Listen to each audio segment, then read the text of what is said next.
Desde el inicio de esta carta de Primera de Corintios hemos visto que el apóstol Pablo está tratando directamente el tema de la unidad de la iglesia. Por eso es que él vio la necesidad de tener que hablar del orgullo, de la arrogancia intelectual que se había creado en la comunidad de la iglesia allí en Corinto. Para parecer, y según la cultura de la época, le daban más importancia al intelecto o al conocimiento por encima del amor cristiano. Y esto se convirtió en un gran problema en la iglesia.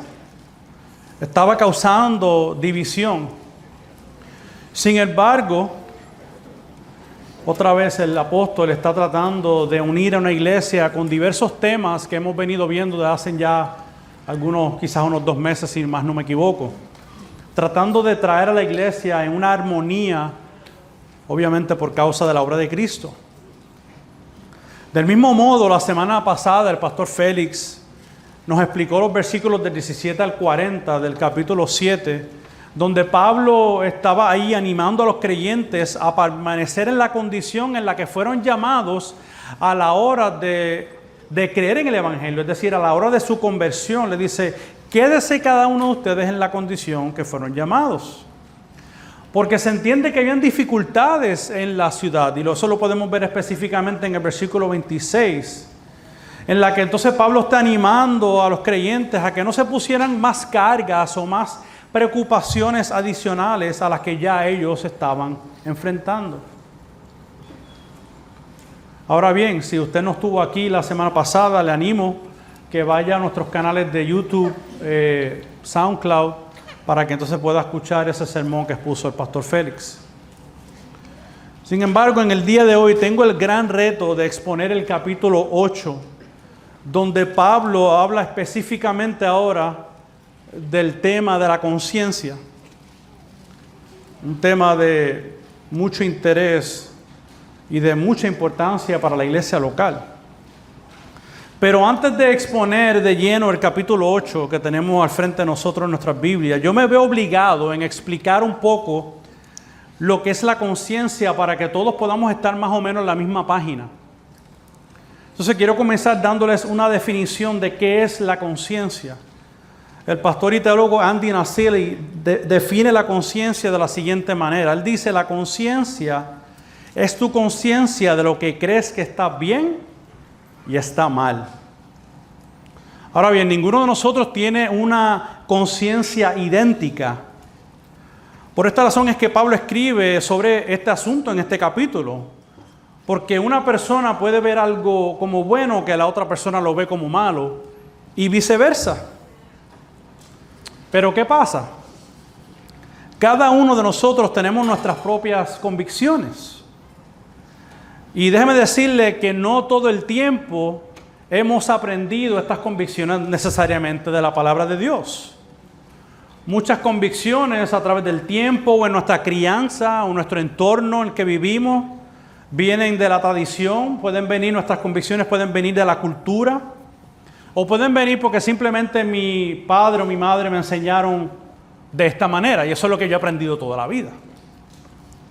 Y estas diferencias son las que pueden destruir a una iglesia si no sabemos cómo, hermanos en Cristo, lidiar con las diferentes convicciones, entendiendo que cada persona tiene una conciencia formada de una manera distinta.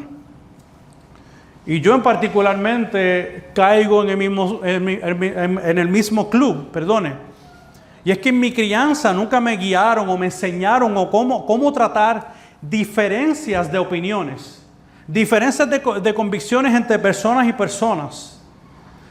De hecho, quizás si usted se identifica conmigo, cuando han habido diferencias de opiniones ha sido causa de división o causa de molestia. Simplemente como no vemos igual, nos dejamos de hablar porque vemos las cosas diferentes. Pero no todo tiene que ser así. Necesitamos entender que es la palabra de Dios la que nos da una guía clara en cómo poder tratar diferencias personales cuando hablamos de cosas que no son mandamientos específicos. Los mandamientos específicos es blanco y negro, son Son instrucciones, reglas, mandamientos de Dios, pero no todo es un mandamiento. Hay asuntos que son más de sabiduría y de conciencia. Pero a la misma vez, después que digo eso, también me veo la necesidad de tener que aclarar que la palabra de Dios tiene otros lugares, como veremos más adelante en 1 Corintios 10, que se toca también el tema de la conciencia. Un pasaje bastante paralelo a esto es Romanos 14, que también habla sobre la conciencia. Yo no pretendo el día de hoy hablar todo lo que haya que hablar de la conciencia, porque sería imposible. Pero sí que podamos ver a lo que Pablo se está refiriendo a la conciencia en este contexto específicamente. Por lo tanto, si tiene su Biblia, vaya al capítulo 8 de 1 Corintios y vamos a leer las Escrituras. ¿Lo tienen, amados? Amén. En cuanto a los sacrificados a los ídolos, sabemos que todos tenemos conocimiento. El conocimiento envanece, pero el amor edifica. Si alguien cree que sabe algo, no ha aprendido todavía como debe saber. Pero si alguien ama a Dios, ese es conocido por Él. Por tanto, en cuanto a comer de lo sacrificado a los ídolos, sabemos que un ídolo no es nada en el mundo y que no hay sino un solo Dios, porque aunque hayan algunos llamados dioses, ya sea en el cielo o en la tierra, como por cierto hay muchos dioses y muchos señores, pero para nosotros hay un solo Dios, el Padre, de quien proceden todas las cosas, y nosotros somos para Él y un solo Señor, Jesucristo, por quien son todas las cosas y por medio de Él existimos nosotros. Sin embargo, no todos tienen este conocimiento, porque algunos, estando acostumbrados al ídolo hasta ahora, comen alimento como si éste fuera sacrificado a un ídolo, y su conciencia, siendo débil, se mancha. Pero la comida no nos recomendará a Dios, pues ni somos menos si no comemos, ni somos más si comemos. Pero tengan cuidado, esa parte es importante, pero tengan cuidado. No sea que esta libertad de ustedes de alguna manera se convierta en piedra de tropiezo para el débil. Porque si alguien te ve a ti que tienes conocimiento, sentado a la mesa en un templo de ídolos, ¿no será estimulada su conciencia si él es débil a comer lo sacrificado a los ídolos? Por tu conocimiento se perderá el que es débil y el hermano por quien Cristo murió. Y así al pecar contra los hermanos y herir su conciencia, cuando ésta es débil, peca contra Cristo.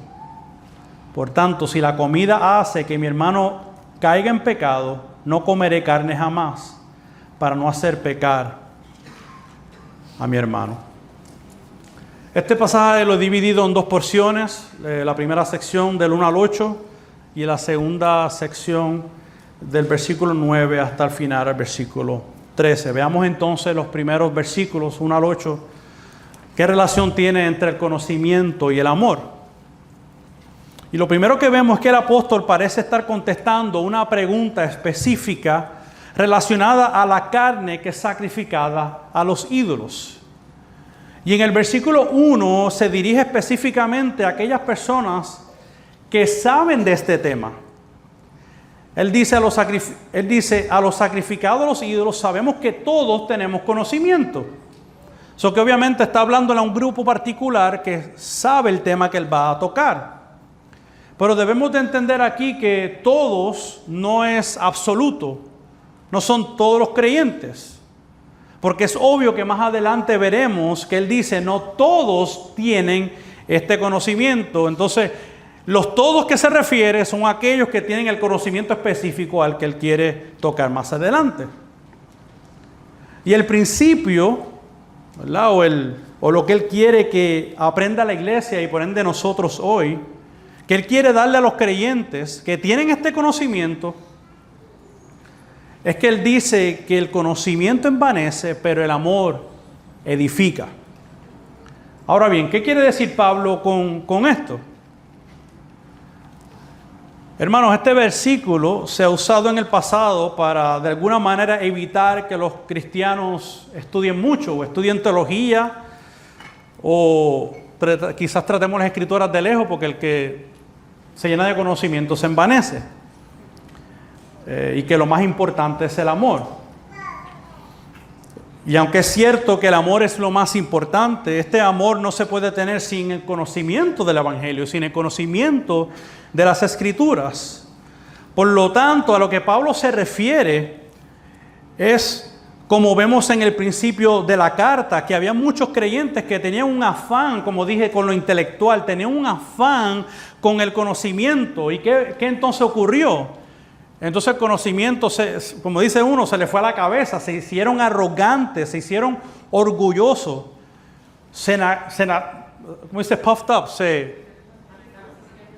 sobreexaltaron ellos mismos por el conocimiento que tenían. Al punto que entonces no tenían amor por otros cristianos en la comunidad en Corinto. Por esta razón es que él dice en el versículo 2 que si alguien cree saber algo, hablando específicamente a estos intelectuales o que se creen que tienen mucho conocimiento, le dice, si alguien cree saber algo, no ha aprendido todavía como debe ser. Ahora la pregunta es, ¿por qué él dice esto? Porque él bien dice que el que cree que sabe realmente no sabe nada. No sé si ha escuchado la expresión, lo único que yo sé es que no sé nada. Algo así. En otras palabras, la relación entre hermanos en la iglesia no se basa en lo mucho o en lo poco que sabemos, sino que se trata con el amor que nos estamos teniendo el uno al otro. Porque entonces en el versículo 3 nos parece que estamos más enamorados del conocimiento que lo que estaban ellos enamorados, o para decirlo de una manera, amando a Dios, amando el mismo carácter de Dios. Sin embargo, es cierto que para crecer en la fe debemos crecer en conocimiento, pero el conocimiento es el medio que Dios nos ha dado para entonces poder crecer y amar a nuestros hermanos. Es amar primero a Dios, y de esa manera, como dice el primer mandamiento y el segundo mandamiento, amarás a Dios sobre todas las cosas, después a tu prójimo como a ti mismo. Que obviamente necesitamos el conocimiento para amar a Dios, pero no está por encima, ni es algo para que se haga un orgullo en nuestras vidas, una arrogancia.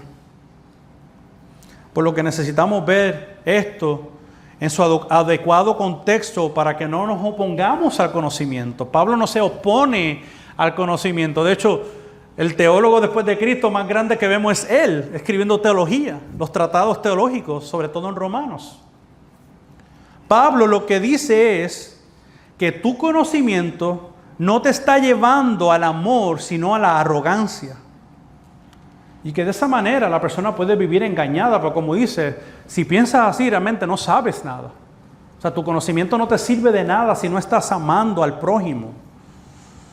O sea, que todo el intelecto o el conocimiento sin aplicarlo es una navaja de doble filo. En un lugar donde vemos esto en las redes sociales. Se pone el conocimiento simplemente para ganar un argumento, un debate, pero lo que queremos a la larga es destruir a la persona para nosotros sentirnos sobreinflados que yo gané el argumento. Es básicamente lo que está pasando aquí. No se trata de ganar argumentos, se trata de amar, aún a pesar de las diferencias. Entonces podemos ver que después de dar el principio que hemos visto en los primeros 3 versos, podemos ver entonces en el 4 que él da la relación entre conocimiento y el amor, y ahora pasa a tocar específicamente el issue y el problema que estaba viendo, por la cual entonces él tiene que hablar de la conciencia. Y nos explica que el conocimiento,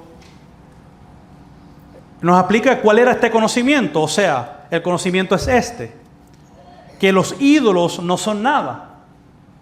Está diciendo, realmente el ídolo no existe, los ídolos son creados por los hombres, eso no existe.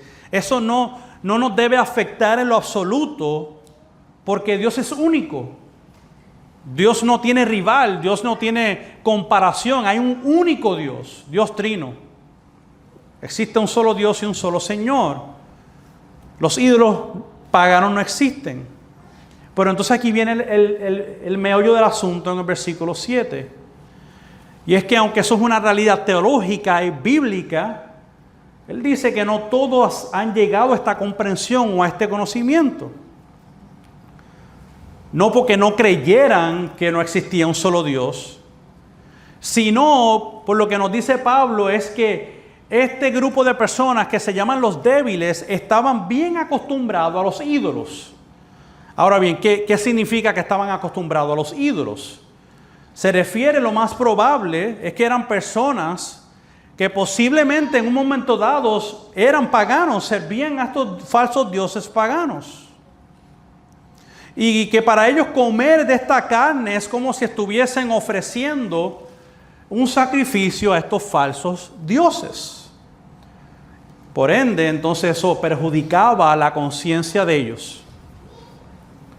Y Pablo usa la palabra aquí de que los hiere o que mancha la conciencia, como explicando, como cuando usted tiene un conocimiento que le perturba, algo que le confunde, que lo deja intranquilo. Eso es lo que significa manchar o herir. Es como un sentimiento de confusión profundo.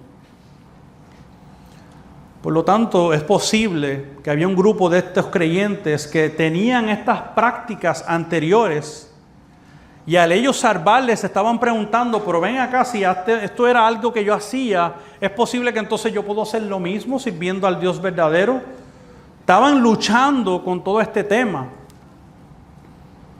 Sin embargo, el apóstol explica en el versículo 8, y fíjate que aquí le da el aval al fuerte, al que dice ser intelectual o dice ser tener mucho conocimiento. Él dice en el versículo 8 que la comida no cambia nuestro estatus con Dios.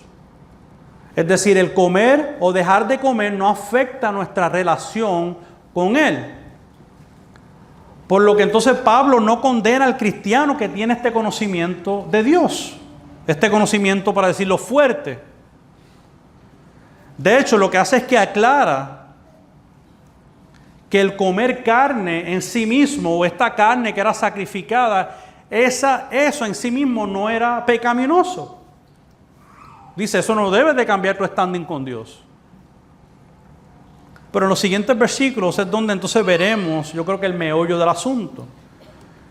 Es donde entonces quizás no es la acción de comer esa carne lo que es el problema, sino la práctica que hiere o mancha la conciencia de mi hermano o hermana, lo que se puede convertir en pecaminoso. ¿Ve? Son dos cosas diferentes. Es por eso que vamos entonces a los versículos 9 al 13. Nuestra libertad de conciencia no es para hacer a otros pecar. Entonces Pablo acaba de expresar que el individuo que come carne sacrificada a un ídolo, dice, no hace mal, o sea, no está pecando al comerse esa carne. Pero entonces aquí es donde el asunto cambia. Porque en el versículo 9 él hace una advertencia al creyente. Él hace una advertencia y le dice, cuidado. Está llamándolo una realidad, cuidado. Porque tú tienes una conciencia fuerte, pero dice, no uses esa libertad para entonces ser de piedra de tropiezo aquel que tiene una conciencia débil. Y obviamente en el contexto, ¿verdad? Sabemos lo que es cómo la palabra usa esa analogía de piedra de tropiezo para hacer a alguien caer, ¿verdad? Algo que es básicamente en este contexto lo que significa es restringir al hermano en su propio crecimiento en la fe cristiana. Y este es el asunto, ¿qué tipo de práctica voy a tener como creyente que en mi conciencia fuerte se me es permitido, pero en la conciencia débil de mi hermano no se lo permite? ¿Voy a entrar en pelea con este asunto? ¿Voy a debatirle? ¿O voy a amarlo? ¿Qué es lo que Pablo está llamando a la iglesia y por ende a nosotros? Por esta razón es que en el versículo 10 Pablo dice,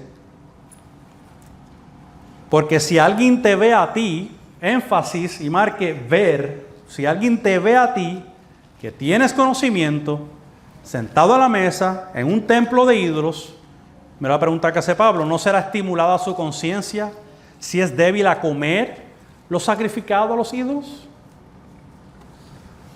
Ahora, interesante, ¿por qué Pablo hace ese énfasis en ver al hermano sentado a la mesa? Esto no se trata de un asunto de que iba por ahí caminando por el cafetín del pueblo y de momento lo vio comiendo un ribeye que era sacrificado a un falso dios. ¡Ay, te cogí! Esto no se trata de que simplemente va caminando por un lugar y lo ve. No, es algo un poco más profundo. Y es que tenemos que entender que en la época de Pablo y en la ciudad de Corinto había un templo dedicado a un falso dios que se llama, y trataré de pronunciarlo, Asclepio, que básicamente se conocía como el dios de la medicina.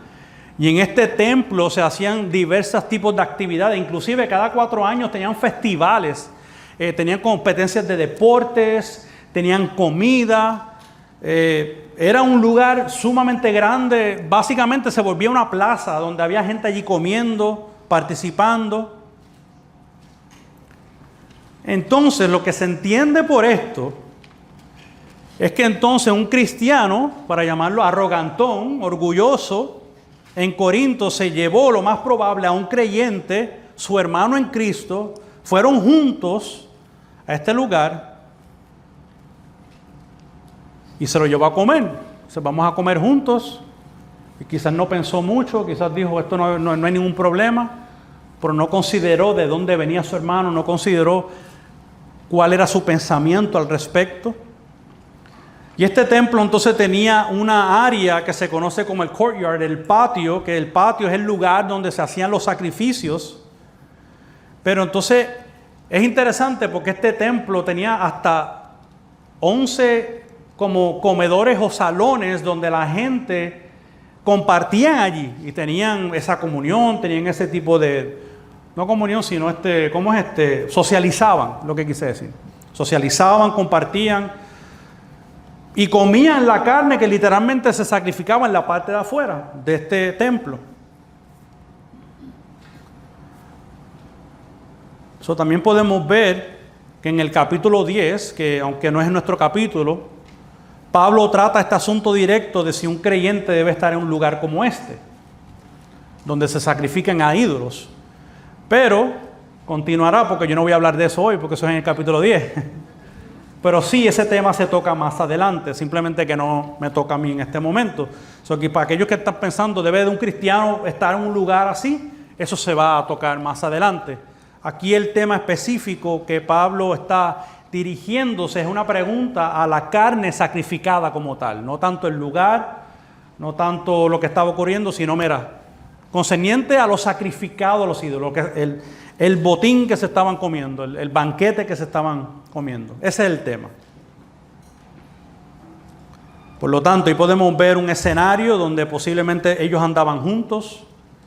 Otra vez estamos haciendo esa suposición por el contexto y lo que estaba pasando culturalmente en la época. ¿Qué está pasando aquí?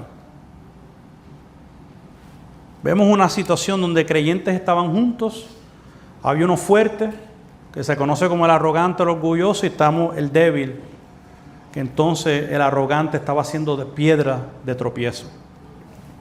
Otra cosa adicional que vemos en el versículo 10 es que hay un aspecto donde este cristiano débil pudiera ser un nuevo creyente, porque otra vez servía a falsos dioses, era un nuevo creyente. Y entonces al él ir junto con esta persona a comer, podía sentir presión de hacer lo mismo, lo que conocemos, ¿verdad?, como presión de grupo o peer pressure. Se sintió como que, como cristiano ahora yo pudiera tener esta práctica, yo puedo comer esta carne sacrificada a los ídolos. Que ese es más o menos el escenario. El asunto es por tener esa práctica al frente de esta persona que te ve lo que hace, es que entonces él en su conciencia débil quizás no sabe cómo reaccionar y lo hace. Pero entonces el problema es que termina en pecado, como dice el versículo 13, porque el hermano entonces peca por su conciencia débil, pero como también veremos en el versículo 13, ese creyente por la conciencia débil también peca. Y ahorita veremos más adelante. ¿Por qué? podemos ver que su conciencia es manchada. Y cuando esa conciencia es manchada, como esa persona está convencida que está haciéndolo mal, está pecando contra Dios, aunque el acto no sea un pecado en sí. Y eso lo veremos más adelante en Romanos. Otra vez, lo que quizás no es un pecado para uno, no es un pecado para otro, porque no estamos hablando de mandamientos específicos, estamos hablando de prácticas de conciencia. So que como consecuencia, el versículo 11 dice que por el conocimiento del hermano fuerte, el hermano débil se perderá. Ciertamente este es un versículo que ha causado grandes debates con los académicos, porque parece dar la implicación de que un cristiano por la cual Cristo murió, y Pablo le dice hermano, o sea, hermano en Cristo, hermano en la iglesia, puede perder su salvación. Si usted piensa así, pues yo respeto su conciencia. Yo respeto su opinión, no hay ningún problema. Todo el hecho de hablar del tema de la conciencia es porque hay indiferencias. Pero nosotros en esta iglesia creemos en la seguridad de la salvación. Porque nuestra seguridad depende totalmente de los méritos de Cristo. Entonces usted pudiera estar haciendo la pregunta, entonces ¿qué hacemos con este pasaje? Pastor, se metió en un gran problema. Bueno, es posible, pero vamos a ver. Ustedes juzgarán después. ¿Qué hacemos con este pasaje? Bueno, en las Escrituras, en este pasaje, se ha usado para describir la palabra perder, que también tiene otras connotaciones. Es verdad que en muchas instancias esta palabra se traduce para hablar de la perdición eterna de una persona. Eso no se puede negar, eso es una realidad. Pero a la misma vez se puede describir que con el contexto, en la palabra de un comentarista, él lo pone como que no es perder de alma, de que se va a perder su alma, sino que ese creyente, por estar su conciencia herida y manchada, entra en un desastre espiritual, entra en un caos espiritual. Si nadie ha estado ahí, me avisa para yo después decirle cómo luce un desastre espiritual. Es que este comentarista dice lo siguiente: Pablo está hablando de una actividad presente, está hablando en tiempo presente, no futuro. No es la perdición eterna del hombre, sino el estancamiento de su vida cristiana y su utilidad. Porque está hablando de que se estanca en su vida espiritual. Porque entra, al ser manchado, entra en esta confusión, entra en el debate en su corazón si debe o no debe de ejercer tales prácticas. Por lo que a mi entender y lo que yo veo según el pasaje y según lo que vemos en todas las Escrituras, es que a mí es que esta interpretación me hace más sentido, que Pablo se refiere a esta persona como alguien que hace más sentido, porque Pablo se refiere a esta persona como alguien que Cristo murió.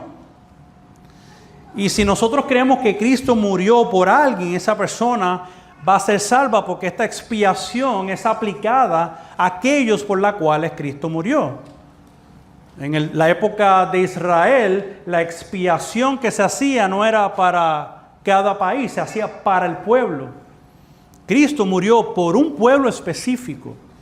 Nada está fuera de su voluntad.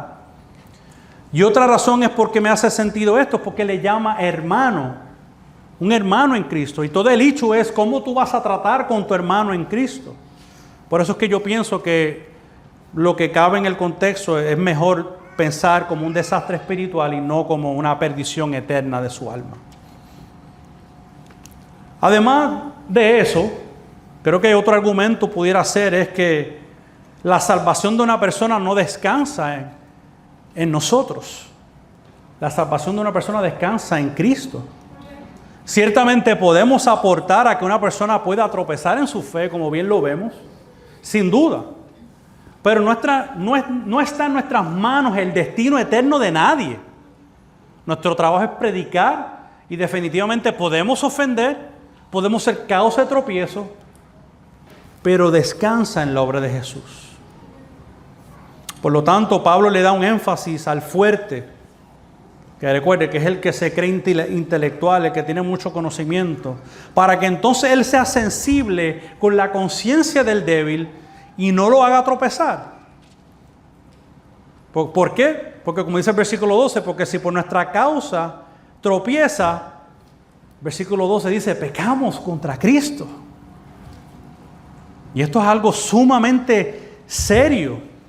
Herir y manchar la conciencia de un hermano o hermana es pecar contra el mismo Señor. Esto no es un asunto trivial, no es un asunto pasajero. Es algo que importa para Dios. Dios no quiere que andemos hiriendo a nuestros hermanos porque tenemos diferentes opiniones. Dios no quiere que andemos hiriendo a nuestros hermanos porque simplemente yo tengo un punto diferente a él. Si fuera así, ninguno de nosotros estuviese aquí. Porque ninguno de nosotros piensa igual en cada aspecto de la vida. Entonces Pablo está diciendo, ¿cómo vas a vivir en amor con este hermano? Nuestras relaciones importan porque Cristo no vino por un individuo, vino por un pueblo. Y Él quiere la unidad de ese pueblo. Además de que debemos de vivir como iglesia en armonía reflejando el Evangelio. Recuérdese que Cristo vino por pecadores. Nuestras conciencias estaban muy lejos de Él. Y Él vino y murió por nosotros como quiera. Por eso es que tenemos que sacrificar nuestras libertades por el bien de mi hermano o hermana. Como dice en el versículo 13. Pablo dice, por tanto, si la comida hace que mi hermano caiga en pecado, no comeré carne jamás para no hacer mi hermano pecar. Ahora otra vez, necesito aclarar qué es lo que Pablo quiere decir. ¿Está diciendo Pablo que dejaría de comer carne en lo absoluto? Porque yo no creo, y respetando la opinión de todos, yo no creo que Pablo fue vegetariano, al menos yo no creo que ese fue el asunto. La implicación de este pasaje, by the way, sin ofensa a nadie, ¿verdad? Usted quiere comer vegetales, coma vegetales. Quiere comer carne, coma carne. Ese no es el asunto. Es que yo no creo que le está hablando absoluto. Acuérdate, hay un contexto sumamente importante que necesitamos ver aquí. La implicación de este pasaje es que para mantener la comunión y la unidad con mi hermano, evitaré ciertas prácticas que le pueden hacer caer. O sea, que el hermano con conocimiento no invite a su hermano débil a tener una práctica de la cual él no se siente cómodo en su conciencia, sino a que tengan armonía en la manera en que vivan. Entonces, hermano o hermana que estás aquí, iglesia que estás aquí en esta tarde ya, ¿te consideras intelectual? ¿Te consideras que tienes mucho conocimiento? Porque si es así, el apóstol dice que no sabes como deberías saber. Y escúcheme bien, el apóstol no está halagando al que tiene la razón. Esto no es un halago. Él está indicando que la razón no te hace un cristiano maduro, es porque tú tengas más conocimiento, te hace más maduro. Era evidente que el cristiano con más conocimiento no era maduro, porque estaba ofendiendo a su hermano débil. No igualemos el conocimiento con madurez, porque eso no es lo que Pablo está diciendo aquí. Al contrario, un creyente con conocimiento y no tiene amor, lo que dice es que puedes destruir a tu hermano, puedes ofenderlo. Por lo que entonces aquí no hay motivos de jactancia porque alguien tenga más conocimiento que otro. Ya que nosotros entonces reflejamos la obra de Cristo cuando no nos amparamos en nuestra libertad por la causa de nuestros hermanos. De hecho, ¿no es acaso lo que Él hizo? ¿No es acaso lo que Jesús hizo? ¿Acaso no dejó su poderío, su libertad, su poder para entregarse por nosotros? Hemos cantado del poderío, de la majestad de Dios hace unos minutos. Él dejó todo eso. Dejó su fortaleza para hacerse un hombre. Como dice Pablo en Filipenses 2:5 al 8. Y es la manera que nosotros debemos de imitar a Cristo. Haya pues en ustedes esta actitud que hubo también en Cristo Jesús, el cual no existía en forma, el cual aunque existía, en forma de Dios, no consideró al ser igual a Dios como algo a que aferrarse. No se aferró, es que yo soy Dios, yo no tengo que hacer esto. Yo me voy a quedar aquí, que se quemen todos en el infierno. No se aferró a eso, sino que se despojó a sí mismo, tomando forma de siervo, haciéndose semejante a los hombres. Y hallándose en forma de hombre, se humilló a sí mismo, haciéndose obediente hasta la muerte y muerte de cruz. Es que yo me amparo en mi libertad, es que Pablo me da la razón, no hay ningún problema con comer carne. Pablo está diciendo, no tienes problema con comer carne, pero es que más que comer carne, más importante es tu relación con tu hermano que comerte esa carne. Eso que, amado hermano y hermana, si eres fuerte, considera al nuevo creyente que es posible que esté aprendiendo, que todavía está tratando de filtrar su cosmovisión a través de la palabra. Todos tenemos una cosmovisión, todos tenemos diferentes trasfondos. Y puede ser nuevos creyentes que estén luchando con temas, pero también otros creyentes que no son tan nuevos, que no han llegado a ciertas conclusiones. Pero el punto aquí es este. Cuando no hacemos caer a nuestro hermano o hermana y herimos su conciencia, estamos modelando a Jesús. Estamos modelando a Cristo. Y otra cosa importante es que venimos de una cultura cristiana altamente legalista. Muchas cosas se ven como malas. Otra vez, trasfondo, familia, trasfondo de iglesias, ciertas interpretaciones bíblicas.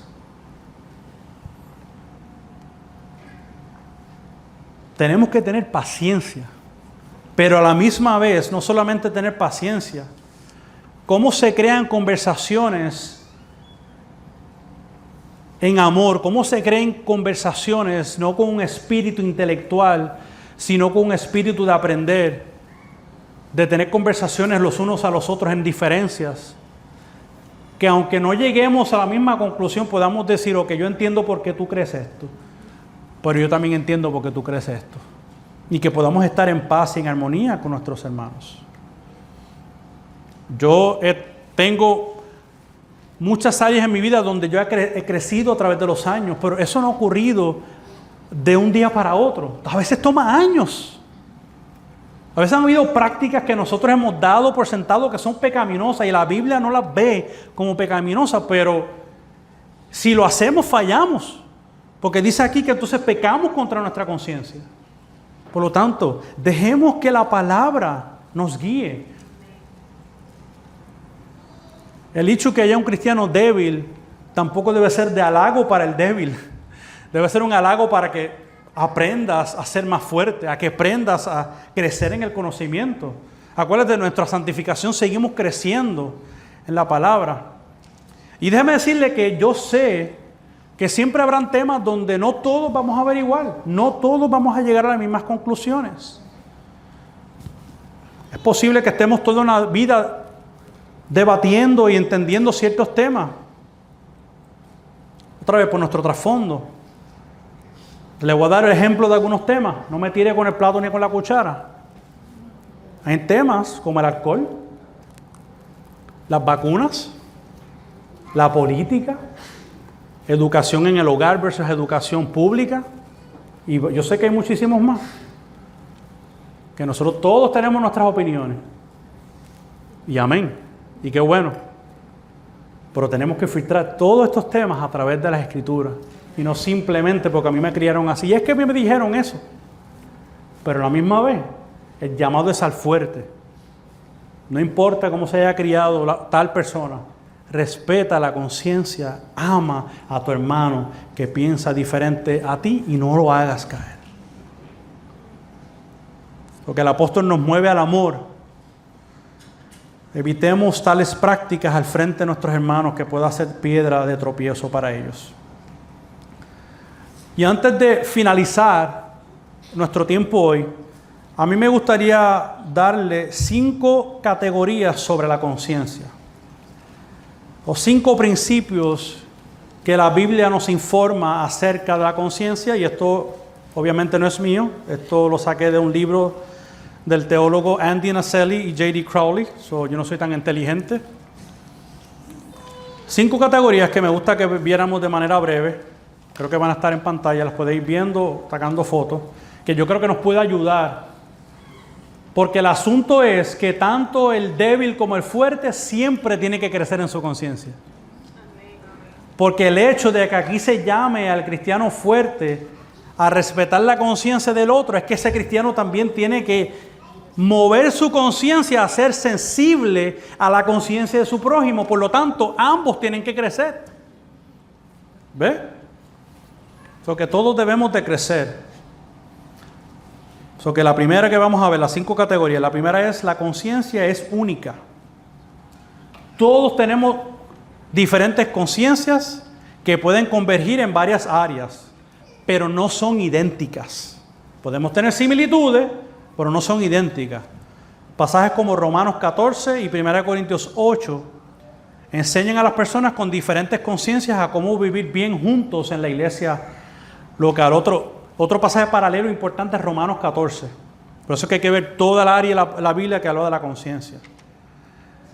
Que estos pasajes serían totalmente innecesarios si todas las conciencias de las personas fueran idénticas. El hecho de que no son idénticas, la razón que llevó a Pablo a escribir esto. Que ninguna conciencia es totalmente idéntica. Cada una es única. La segunda categoría, la conciencia es imperfecta. Ninguna de nuestras conciencias está perfectamente calibrada a la voluntad de Dios. Ninguna. Todos tenemos áreas donde nuestras conciencias son demasiado sueltas, laxas, o demasiado dominantes, o demasiado fuertes con respecto a la perfecta voluntad de Dios. Ninguno tenemos la conciencia de Dios, amén. La única conciencia perfecta se llama la conciencia de Dios. Esa única perfecta, la de nosotros no es perfecta. Tercera categoría. La conciencia debe ser reformada. Uno de nuestros trabajos como cristianos es estar constantemente reformando nuestra conciencia, tratando de acercarla de acuerdo con la voluntad revelada de Dios como se ve en su palabra. ¿Dónde vemos ese principio? Romanos 12, 1 al 2. Si nuestra conciencia no necesitaría crecer, porque Pablo dice, por tanto, hermanos, les ruego por la misericordia de Dios, que presten sus cuerpos como sacrificio vivo, santo y aceptable a Dios, que es el culto racional de ustedes. Versículo 2. Y no se adapten a este mundo, sino transfórmense mediante la renovación de su mente. O sea, todo el tiempo debemos de estar renovando nuestras mentes para que verifiquemos cuál es la voluntad de Dios, lo que es bueno, aceptable y perfecto. Por lo tanto, la conciencia siempre debe de ir madurando, siempre debe ir creciendo, haciéndose más fuerte, pero en el paso de cada persona y no nosotros forzándonos encima de los demás, sino amándolos, siendo pacientes con ellos. Creo que es la cuarta, si no me equivoco. La conciencia puede ser dañada, y eso lo vemos claramente en el pasaje de 1 Corintios 8. Podemos dañar nuestra conciencia y debemos tratar de evitar, y esto lo voy a explicar, ambos extremos por las cuales podemos dañar nuestra conciencia. ¿A qué se refieren ellos con ambos extremos? Bueno, ambos extremos es que podemos hacer la conciencia insensible. Es decir, podemos ignorar la voz de la conciencia cuando hacemos algo malo, cuando erramos o fallamos. Entonces podemos ignorar su voz haciéndonos insensibles. Eso es lo que Pablo llama en 1 Timoteo cauterizar la conciencia. La conciencia está cauterizada al punto que ni siente ni padece.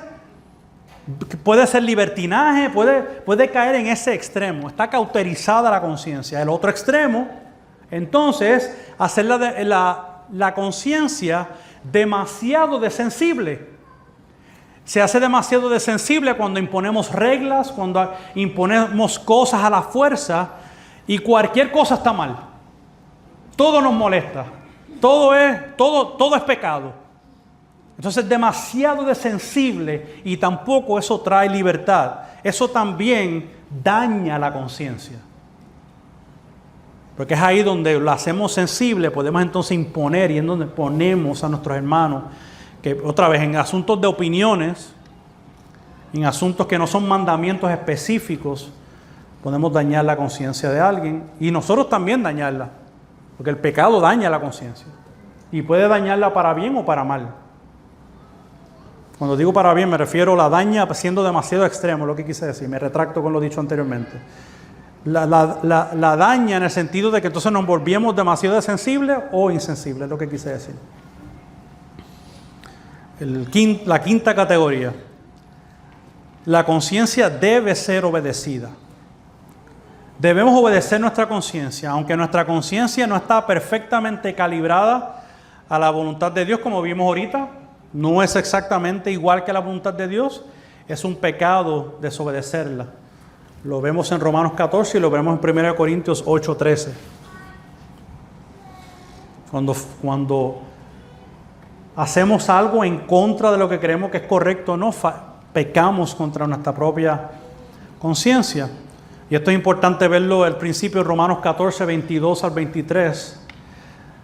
Mira el lenguaje que usa Pablo aquí. Por eso es que después lea Romanos 14 completo, que toca el mismo tema, de otra manera, pero es el mismo tema de la conciencia. Dice, la fe que tú tienes, es decir, el conocimiento que tú tengas, tenla conforme a tu propia convicción delante de Dios. Dichoso el que no se condena a sí mismo en lo que aprueba. ¿Ves? Si lo que tú haces, tu conciencia no te acusa, ¿entiendes que está bien? Dichoso, bienaventurado, no hay ningún problema.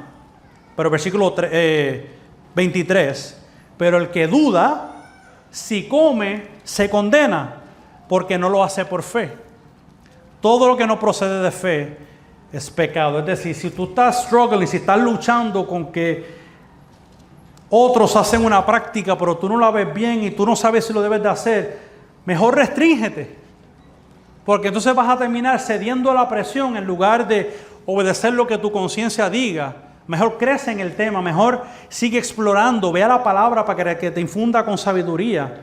Porque de lo contrario dice que si dudas es pecado. Porque todo lo que no procede de fe es pecado. So que yo creo que tanto en 1 Corintios 8, también Romanos 14, vamos a después ver el capítulo 10 de 1 Corintios, Pablo nos da un esquemático de cómo debemos de aplicar el conocimiento con nuestros hermanos. Y eso es amándole como Cristo nos ha amado a cada uno de nosotros.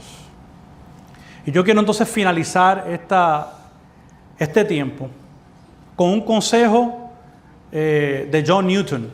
Quizás muchos de ustedes conocen de John Newton. Él fue un capitán del barco del siglo XVIII que transportó esclavos. También es conocido como el autor de la canción Gracia Sublime o Amazing Grace. Y también es conocido por sus muchas cartas que él escribió en su tiempo en vida. Y en una ocasión, en una de estas cartas, un compañero ministro vino a donde él para informarle que estaba a punto de debatir a otro hermano ministro, que no solamente iba a debatirlo, pero sino criticar a un hermano ministro. Y fue a donde él, y las palabras, básicamente vamos a leer una descripción de lo que el consejo que le dio John Newton a su amigo ministro para cómo lidiar con las diferencias teológicas con su hermano. Y lo que yo quiero leer es, porque esta es una de las maneras en cómo debemos de tratarnos en medio de las diferencias. Y en el asunto de conciencia debemos de respetar y amarnos unos a otros. Mira lo que John Newton escribió, y quiero terminar con esto, porque yo creo que nos enseña mucho, y como se me ha enseñado a mí, me lo enseñó el pastor Félix y me lo enseñó el pastor Julio Crespo. Se lo dije a los hombres el viernes. Diferir no es desamar. Aquí constantemente estamos diciendo eso. Diferir no es desamar.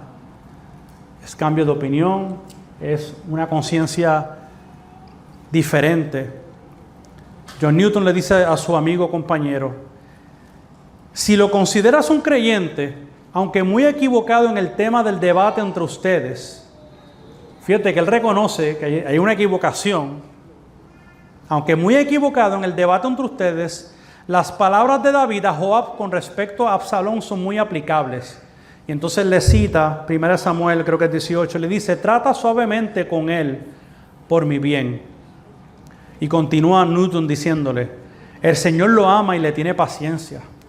Por lo tanto, no debes despreciarlo ni tratarlo con dureza. El Señor es paciente contigo de la misma manera y espera que muestres ternura a los demás desde el sentido del perdón que necesitas tú mismo. Y mira lo que dice aquí: en poco tiempo te encontrarás en el cielo, entonces será más querido para ti que el amigo más cercano que tienes en la tierra, que es para ti ahora. Anticipa ese periodo en tus pensamientos, y aunque te resulte necesario oponerte a sus errores, míralo personalmente como un alma igual que tú, con quien debes ser feliz en Cristo para siempre.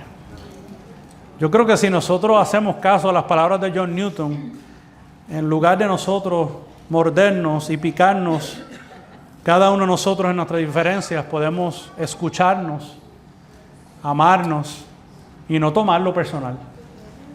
Porque a la larga lo que pasa es, cuando lo tomamos de una manera personal y cuando nos ofendemos, lo que estamos es molestos porque no hemos ganado un argumento. Y eso apunta al orgullo, eso apunta a la arrogancia. Y Pablo está diciendo: no hay cabida para eso en la iglesia de Cristo, porque entonces no sabes como realmente debes de saber. No estás amando de la manera que debes de amar.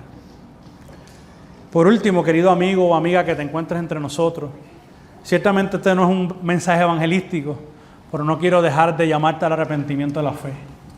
Como tu conciencia puede madurar en Cristo, como tu conciencia puede madurar, es a través de su palabra. Y es que entregues tu vida totalmente a Él, que tú te arrepientas de tu pecado, que tú le des la espalda al pecado, porque ciertamente Él ha dejado su palabra inerrante, absoluta, donde dice que le hemos ofendido, hemos manchado y ofendido su santidad. Que arrepiéntete de tu pecado, pon tu fe en Él y tu conciencia va a seguir madurando, va a seguir creciendo y vas a ser parte de una comunidad que, ¿sabes qué?, bastante imperfecta que es. Porque al hacer caso de estas palabras podemos amarnos cada día más como Cristo nos amó a cada uno de nosotros. ¿Qué tal si oramos en esta tarde? Señor, gracias por tu palabra, porque ya nos alumbra el camino que debemos de seguir. Señor, yo estoy consciente que puede ser un tema delicado, Señor, pero lo importante es que esto no soy yo, esto eres tú hablando por tu palabra. Y si está en tu palabra, Señor, hay que hablarlo, hay que discutirlo, hay que escucharlo. Y yo te pido por cada uno de nosotros aquí, Señor, que sabemos que nuestras conciencias no son idénticas y podemos tener diferentes puntos de vista con ciertos temas. Que ninguno de nosotros nos creamos superior porque creemos que cada uno tenga la razón. Al contrario, ha quedado estipulado en tu palabra que esa no es la manera. Que tengamos la razón o no, Señor. Que nos amemos y que pongamos nuestra mirada en ti, Señor. Que no importando qué diferencia esta iglesia esté pasando o pasará, que tú eres el centro de nuestras vidas, Señor. Y que el amor tuyo, Señor, que fue revelado de manera especial y única en la cruz, sacrificando, Señor, tus derechos y tu poderío, Señor, por nosotros, que ese sea el modelo de vida que debamos de continuar hoy, no poniéndome por encima de mi hermano, sino que yo, Señor, me ponga a tus pies y nos pongamos a los pies de cada uno de nosotros, porque al fin y al cabo somos tus servidores. Siervos inútiles somos, Señor. Que nos humillemos hasta lo sumo para que sea tu vida creciendo en nosotros. Gracias te damos por tu palabra. Ayúdanos cada día a implementar estos principios, Señor, para que podamos vivir concerniente a tu voluntad. En tu nombre, Jesús, oramos. Amén y amén.